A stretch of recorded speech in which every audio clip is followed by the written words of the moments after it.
నమస్కారం. సుప్రభాత ఘంటారావానికి స్వాగతం. ముందుగా ప్రధాన అంశాలు. విద్యార్థుల ఆత్మహత్యలు నిలువరించేందుకు 15 మార్గదర్శకాలు అన్ని విద్యా సంస్థల్లో వర్తిస్తాయని సుప్రీంకోర్టు స్పష్టీకరణ.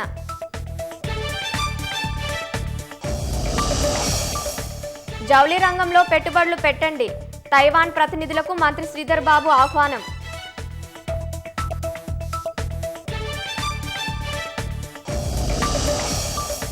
హెచ్సీఏ అవకతవకల కేసులో సిఐడి పోలీసులకు చిక్కిన A2 దేవరాజ్ 15 రోజుల పాటు 5 రాష్ట్రాల్లో మకాం, పూణేలో అరెస్ట్.